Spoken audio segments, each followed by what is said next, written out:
In a world driven by digital transactions and email correspondence, cybercrime has become a lucrative and dangerous business. Among the most insidious forms of this modern-day theft is business email compromise, BEC, a scheme where fraudsters infiltrate corporate email systems to impersonate executives or vendors and redirect millions of dollars into their own accounts.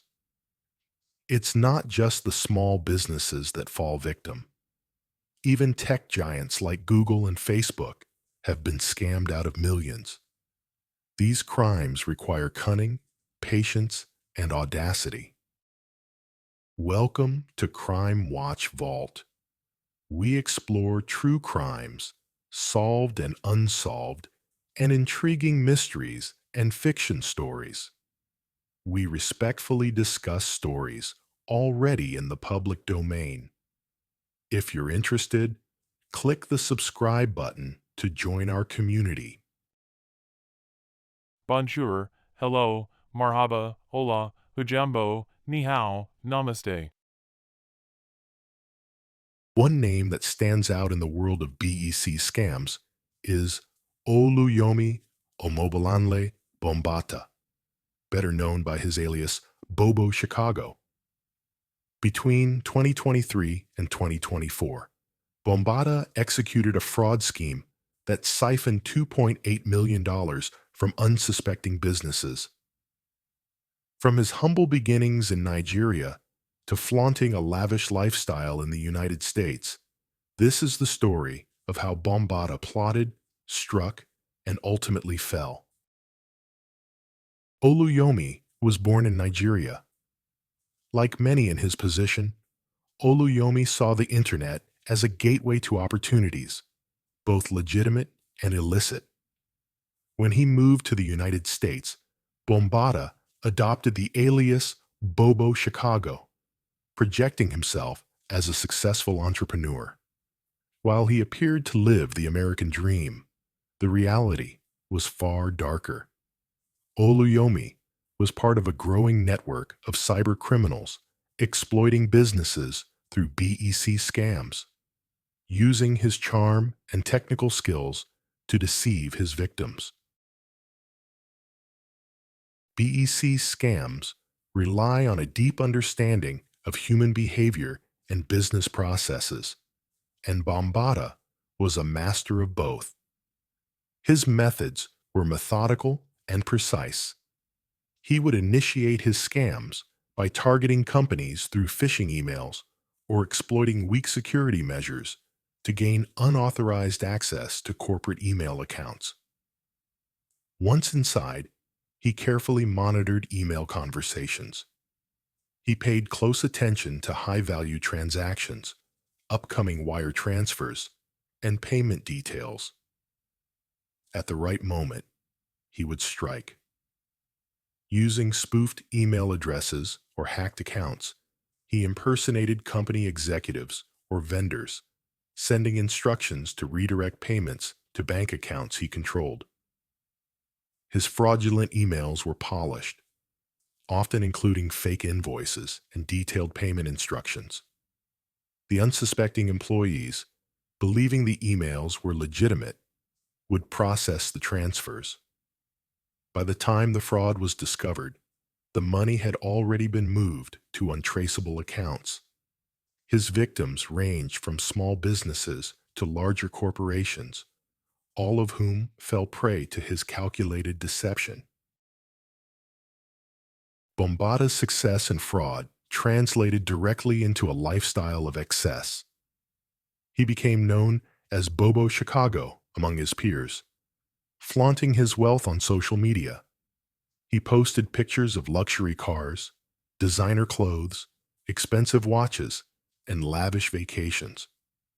His Instagram account, filled with images of opulence, painted the picture of a man who had it all. To the outside world, Bombata was a young, successful entrepreneur living the high life in Chicago. But his flashy lifestyle also drew attention, both from his followers and, eventually, from law enforcement. While he reveled in his ill-gotten gains, authorities were quietly building their case against him. In November 2024, Bombada's world came crashing down. After months of investigation, the FBI arrested him in Chicago.